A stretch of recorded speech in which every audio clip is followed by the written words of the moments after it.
Ruben, then you Clay Aiken, but second place gets nothing. So get up out this godforsaken booth. The truth is you sadly mistaken. Proof I'm back. Of the about 5 episodes of AEW Collision that exist, I think it's been 4 or 5 so far. This one was probably the weakest of all of them. So we're going to talk about that show, July 22nd, Collision. Very weak show. That being said, we're going to actually bolster this review by making it somewhat more interesting. We're going to talk about the Royal Crampage, and then we're also going to talk about the 2 main events of the Ring of Honor pay-per-view. Not the whole pay-per-view. I may skim through the rest of the matches if I remember them. I didn't really watch the whole thing. I didn't pay really close attention, but I guess we'll go through it. But the Royal Crampage, it was a mess. It was disgusting. 2 rings, 20 performers, such luminaries as Darby Allin, Swerve Strickland, Nick Wayne, Brian Cage, Matt Hardy, Jeff Jarrett, and Jake Hager. Those are the biggest names involved. Then you had other assorted bums like the Butcher and the Blade. It was just so many bums. And Ethan Page or whatever. So the match was clearly 2 rings, a winner in each ring, and then they wrestled each other at the end. It didn't work out that way because Darby and Swerve started it, and then Darby ends up winning it. So now he's the number 1 contender for the TNT Championship. Now, if you watched Collision, all of this was told to you on the show. I'm just here to tell you how terrible the match was, how piss poor the contestants were, how utterly boring the match was. That's why I call it the crampage, because it gave me cramps to stay up and watch that crap. It was dumb. It was a dumb match. Very dumb match. The guy who's, oh my goodness, the guy who's the most over gets to win and is full of lower mid-card AEW dark talent. Get out of here with this. All right, so let's talk about Ring of Honor real quick. All right. Let's start with the world title match. Pac versus Claudio. Now, this was not the main event. The women actually main evented this show. And Pac and Claudio actually went on before them.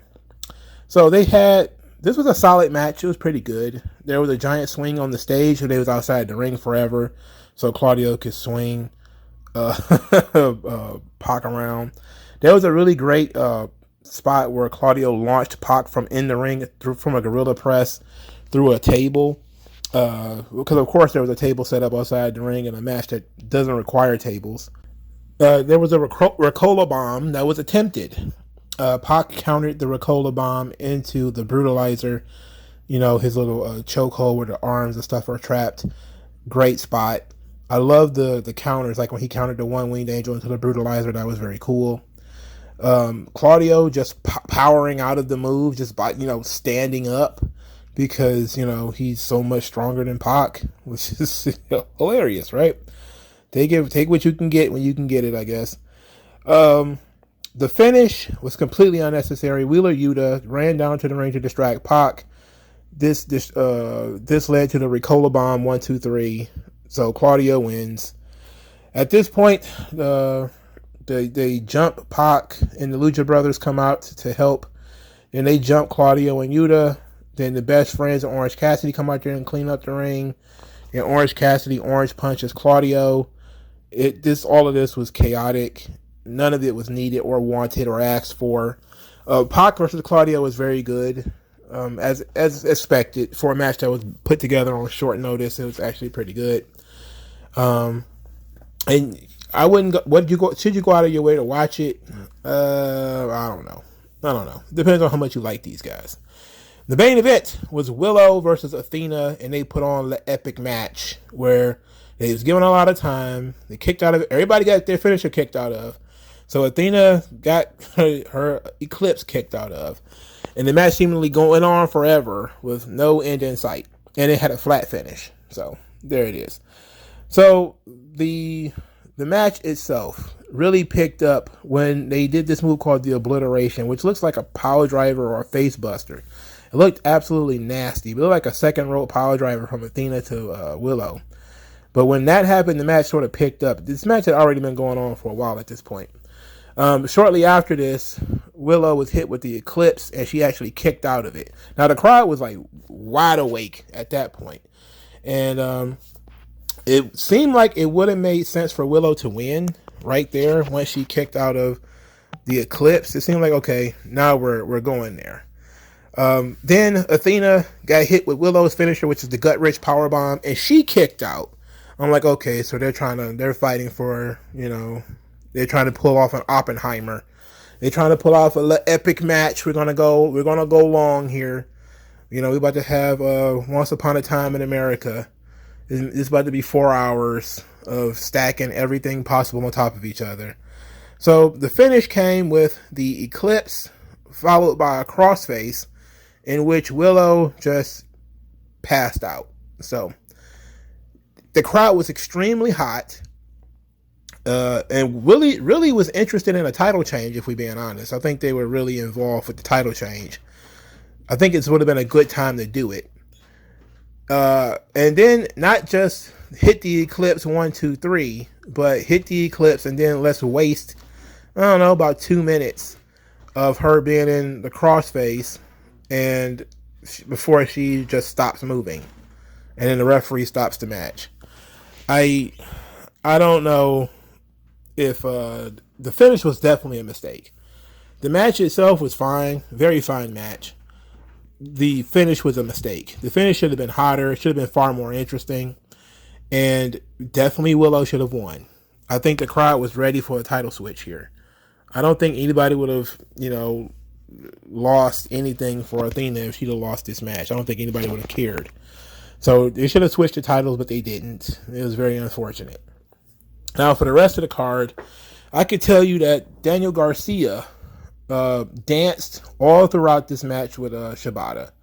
I mean, he was doing that dance throughout the entire thing. He was even doing it at the end when he was in a sleeper. He was still doing the dance as he was supposed to be getting choked out. And I just was like, I can't take this seriously. This is too stupid. This is entirely too stupid. Another match that I vaguely remember. I remember the Dark Order being on this card, and I was like, as if I'm going to watch that. Samoa Joe and Dalton Castle was okay. I'm a fan of Dalton Castle, so I kind of watched this. I never got the sense that Dalton Castle really had a chance in that match. It's just, I like Dalton Castle and I like Samoa Joe, so I watched it. The Tag Team Championship, I know Aussie Open won. It was 4 separate teams. I just rolled my eyes because it's dumb. Another Fatal 4-Way is just dumb. The opener was Commander versus Gravity, and which was no doubt one of the worst Lucha Libre matches I've ever seen. Gravity is the brother of Bandito, if I remember correctly. In typical Mexican fashion, nepotism runs wild. So they hired Bandito, so they had to hire Bandito's brother. So here's Gravity. What made the match so bad is how both of these guys are very young luchadors. So they do a lot of the standing around, let you do your stuff kind of thing. And Gravity wins, which was a surprise, but he was going to wrestle Pac. So I kind of figured that's maybe why he won. All in all, though, the match was not particularly fluid. These guys are green, the both of them. It's clear that they don't have the confidence, and they're still working through their spots. And that's the best I could do. It was what it was. Now, in terms of Triple Mania, I did watch that last week. I saw Kenny Omega versus El Hijo del Vikingo. Really solid match. I'm surprised Kenny Omega lost clean. It'll probably never be mentioned on AEW TV, but it was good for Vikingo in Mexico to beat Kenny Omega. QT Marshall was also on that show. He wrestled Pentagon in some kind of bloody death match thing. Made me want to pluck my eyeballs from my head. And I didn't want to see that. I didn't need that. All right, that part could have kept to yourself. But Triple Mania was okay. All right, so let's get into Collision. All right. We start the show, like every episode of Monday Night Raw, with an in-ring promo, which is interrupted by seemingly everybody. So Ricky Starks comes out there, and he's got WCW Nitro levels of pyro. I thought Nitro was coming on the air with all the pyro they released for Ricky Starks. It was absurd levels of pyro. And the pyro just seemed to go on and have no end. And I was like, wow, this is amazing. He's really putting this kid over. Anyway, Just WCW Nitro levels of pyro. You deserve it chant, to which Ricky Starks says that he'd never agree with a city more. He says, when asked about the holding the rope, he said, does it matter? In 20 years, they'll be talking about the how many, not the hows. Then he says, if you want to talk to me, don't talk to me about that. Talk to me about how stylish I am. Then he says that he stands on his own. And even though he appreciates it, he doesn't want anybody saying he should be a pillar. He doesn't want to be a pillar. And then he starts going on about how his bag is Gucci and his shoes are Prada and all this kind of stuff. CM Punk then comes out there, and CM Punk just looks like he just lives in a soup kitchen. Just the guy who is the biggest star on the show is the bummiest guy on the show. I mean, he literally looks like a guy who frequents the methadone clinic. Anyway, CM Punk comes to the ring. He says that he's not mad. He can't say that he's never cheated before. He can't say the people of New Jersey has never cheated before. They were booing him already. Now they're booing him again. Then he said he can live with the L, but can Ricky Starks live with knowing he can't beat him without cheating?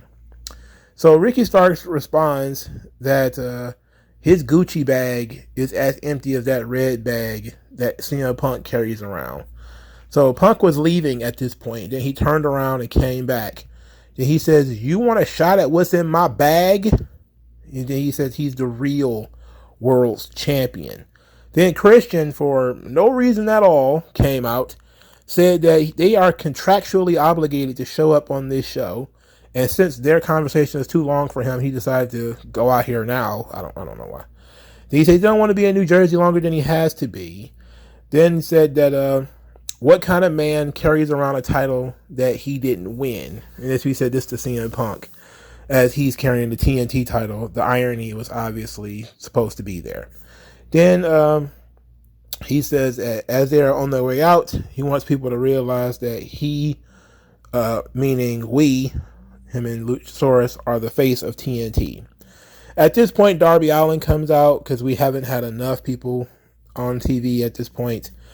Darby also hates the concept of the four pillars and said that anybody who's ride or die for AEW is a pillar, and that he, having won Royal Crampage, will be the new face of TNT at All Out. He's going to win the title.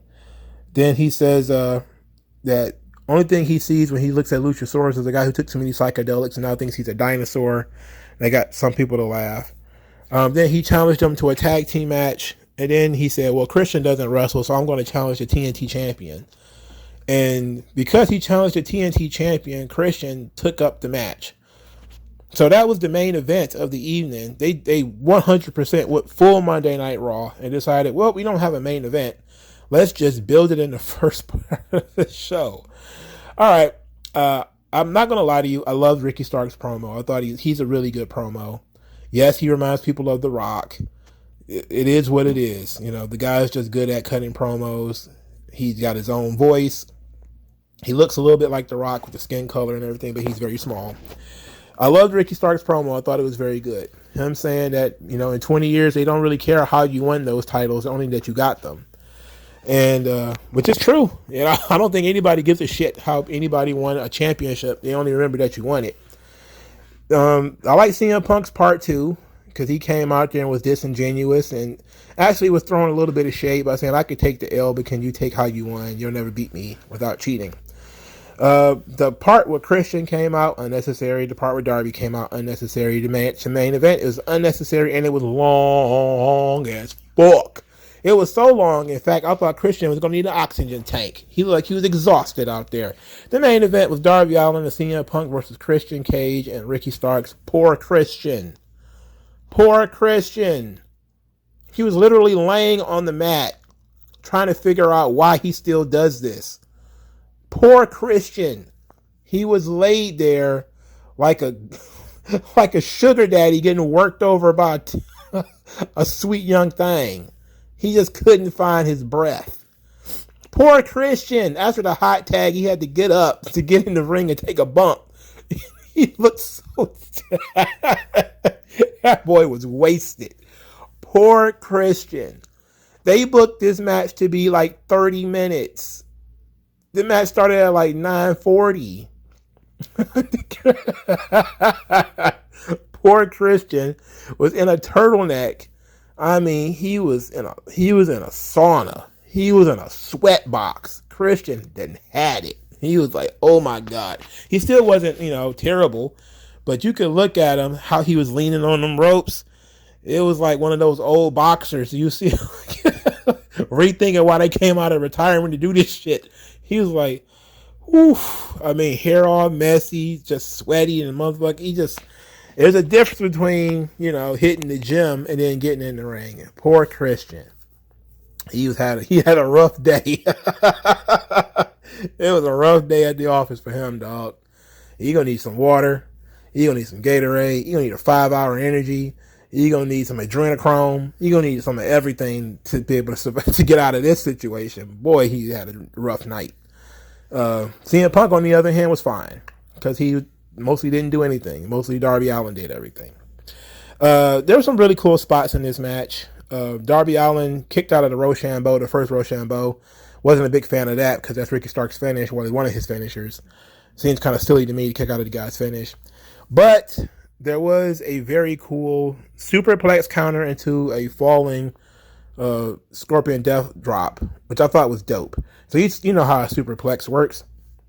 So he countered it and kind of just went down with a Scorpion Death Drop. That was pretty sweet, and it could have been a finish, but it wasn't. What ended up happening is Darby ended up getting in a roll-up, and Ricky Starks grabbed the rope and won the match. Then he started playing air guitar while CM Punk was frustrated in the ring about how Ricky Starks got over on him again. But this time he pinned Darby Allin, the number one contender for the TNT title. Maybe we shouldn't have had this match. Maybe this match shouldn't have happened. Scorpio Sky was watching, but who gives a shit? He can watch all he wants. As a matter of fact, I prefer him to be up there. Who wants that milk dud head dinosaur anywhere in the ring anyway? He can go bye-bye. I don't care about him. So we're still doing Ricky Starks and CM Punk. Okay. CM Punk still calling himself the Real World Champion, and he's going to defend the Real World's title against Ricky Starks. All right. He took a shot at MJF by saying, do you really want a shot at what's in my bag, or are you like MJF, you just don't want me to have it? And MJF hasn't said anything about that goddamn bag. He's been too busy doing whatever it is he's doing with Adam Cole. He hasn't said anything about the bag. It would have been nice if he'd talked about that bag, but he ain't got nothing to say about the bag. So CM Punk is straw manning MJF. It would have been one thing if MJF was talking about the bag. He's not. He ain't talked about the bag, don't care about that bag. Unfortunate for CM Punk, so he's feuding with himself at this point. I'm feuding with MJF. MJF is out eating General Tso's chicken with Adam Cole and wearing matching jackets. He ain't studying that bag. He ain't studying you, Phil. He ain't studying you. All right, Andrade El Idolo, look at me, I want me Musk. He is escorted from the arena because we want a good, clean match here for the trios title. So we can't have Andrade El Idolo, look at me, Andrade El Idolo, look at me. We can't have him floating around. You got to go bye. Do he get paid for showing up? And, was his travel covered? Because he got turned around and kicked out of the building? Like, what's going on here? He went through all the trouble of coming to New Jersey, which you can smell from New York somehow. And this is a really weird situation. Anyway, the trios title was House of Black versus the Acclaimed. I'm not going to say the Acclaimed and Billy Gunn. He's been with the group so long that he's a part of the group, okay? So, the House of Black still has Andrade's mask, and I want me Musk, and they refuse to give it to him. Instead, they're holding it up like Undertaker's urn or something like this. I don't understand. So, the Acclaimed come out, of course, and Max Caster is rapping, and he starts talking about how the House of Black are nothing but goth chicks, and Buddy looked nauseous. Then he gets attacked by Buddy Murphy because he looked like he was about to say something about Rhea Ripley. So now throughout the night, we're getting Dirty Dom chants. who's your mommy chants at Buddy Matthews, who's got to be sick to his stomach at this point. He's got to be tired of this by now. I mean, this guy's probably like Trey from, Boys in the Hood, just swinging on the air at this point, just swinging at whatever is possible every day. I gotta fight every night to prove my love, ass. And they gonna torture this fucking guy, man. This guy's getting tortured by this shit. Then she did that video where she was talking about getting a Dirty Dom tattoo over her heart. Man, this dude was in the corner crying, man. Like, I know it's all a gimmick, but you know how fans are. Fans take shit that happens on TV seriously.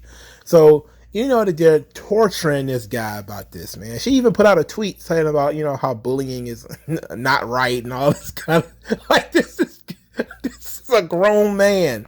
And he's being bullied by strangers because he thinks that's because wrestling fans who live in kayfabe are saying that kayfabe-wise, this guy's a cuck. So, it's torturing the hell out of this guy, man. This is sad. It's sad business, man. Truly nasty work. Wow. Anyway. Poor buddy. Poor buddy. Oh, man. Get a new girlfriend, brother. Please. The match was okay. It was solid enough, I guess. Black Mass on Billy Gunn. He gets pinned. Malachi whispers something to Billy Gunn after the match. I think he touched him, thanked him probably, or whatever. Then House of Black took off. Billy Gunn then starts unlacing his boots. This literally took forever. And the Acclaimed just stood outside the ring and watched. They didn't try to, hey, what are you doing, man? Stop. They just watching, and then somebody might say, hey, what's going on? What are you doing? We're not in the locker room. Why are you doing that? And then the crowd is chanting, you still got it. You still got it. They're, boo, you still got it. And then he eventually took his boots off, which took like 5 minutes. He took his boots off and left them in the ring. The gay one from the Acclaim, he got the boots. Bowens, I'm sorry. The Bowens, that's his name. He got the boots, and Billy Gunn marched away. He's disappointed in himself because once again, he was the weak link and why the Acclaim lost to the House of Black. I like that the continuity is still there, despite the fact that they haven't mentioned this in a while. They're still building off the last time they wrestled the Acclaimed, and Billy Gunn was the one who was pinned.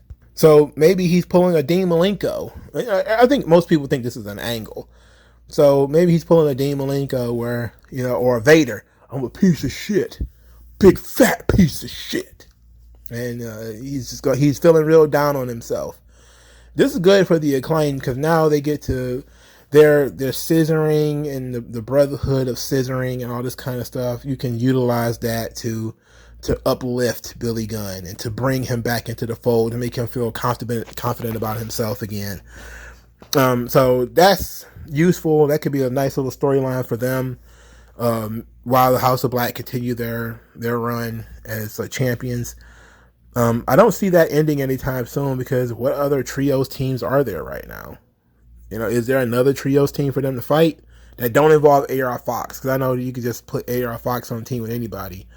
AR Fox and Brian Pillman and Brock Anderson and AR Fox with, Bilster and the Blade. AR Fox with, Tony Khan and Cocaine.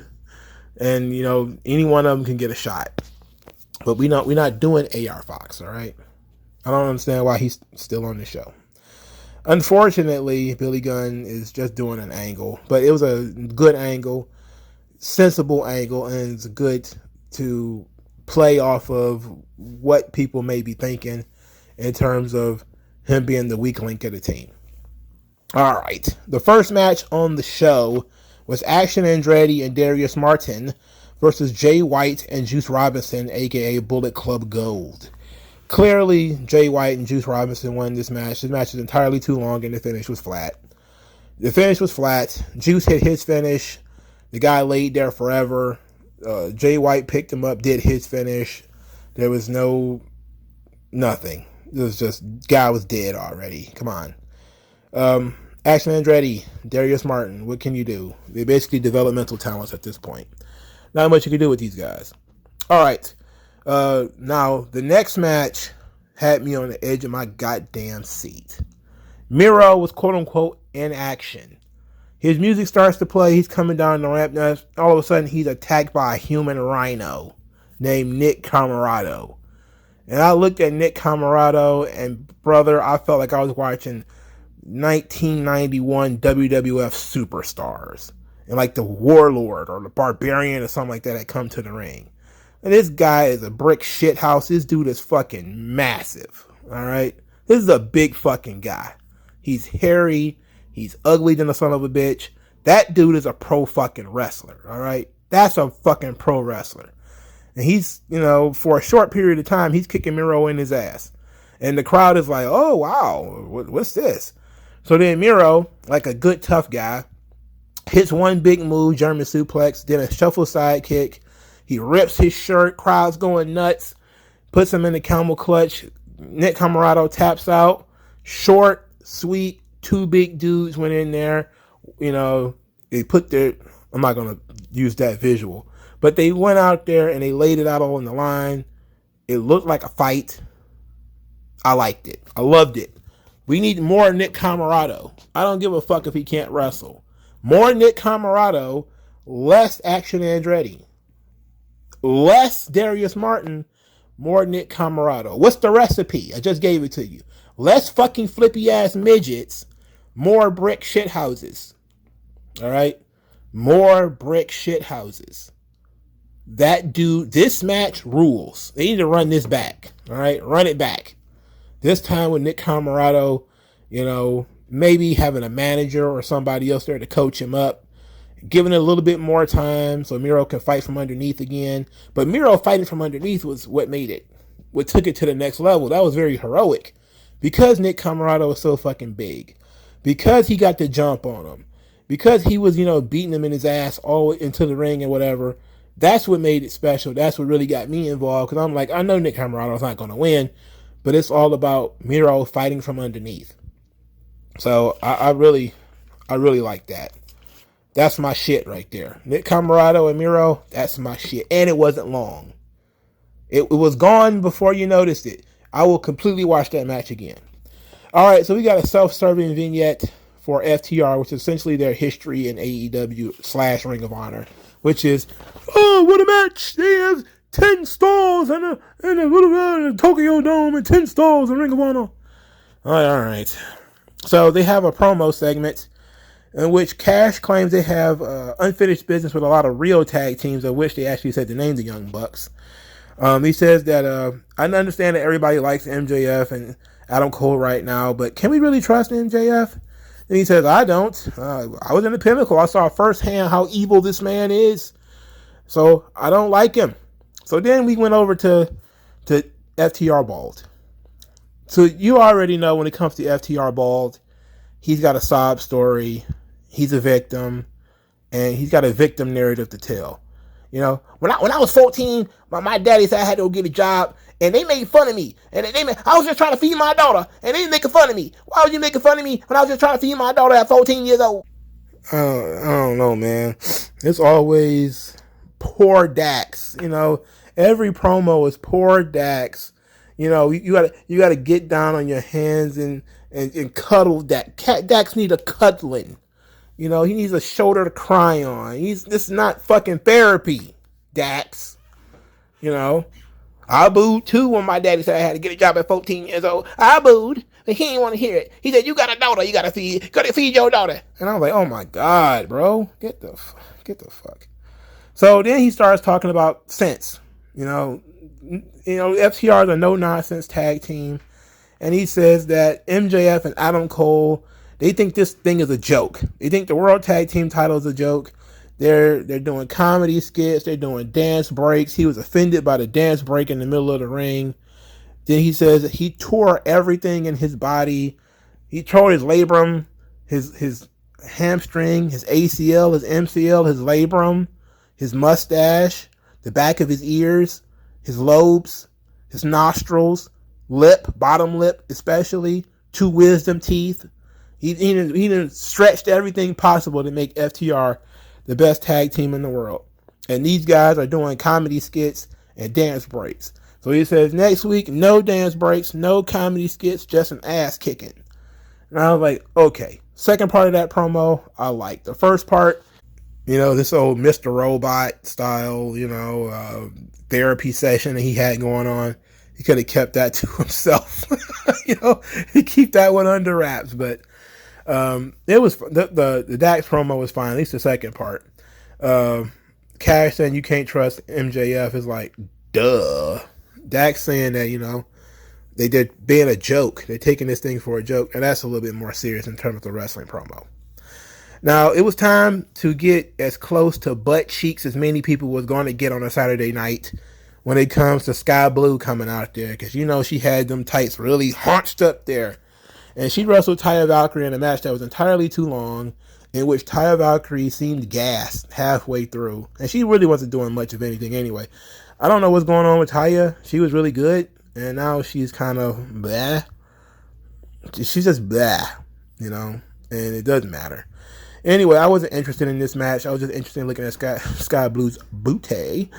And got what I was looking for. Match was over. Taya Valkyrie stomped her in the head and won. Then afterwards, Taya Valkyrie cut a promo saying things haven't been going her way the entire time, but she did beat somebody's homegrown sweetheart tonight. And she said she wants to fight somebody else. She called out Britt Baker, saying that Britt Baker has been wrestling extras and she's been beating them. And that's no big deal because we've all done it. But she wants to see Britt Baker on Wednesday. So Tony Khan, because he immediately makes every match somebody mentions on television, he made the match Taya Valkyrie versus Britt Baker. Now, this is what I wanted him to do Wednesday. I literally said Wednesday, have somebody call Britt out. So they did that. I think smart money now is to have Taya join the Outcasts. That's smart money right now. She's not doing anything else. Like, what else is she doing? So have her join the Outcasts. Because what do you do if she just beats Britt Baker? Or the other way around. She just gets beat by Britt Baker. Then that's the end. If you align Taya with somebody and creates a new feud for Britt, now you've got something. And I'm always looking forward to the future. You could do the match, fine. Whoever wins, but what are you going to do afterwards? Overall, this show was not very good, even though some of the parts of it was very good. But let me know what you guys think. Like, share, subscribe. I'll talk to you guys later. Thank you for your time. Peace out.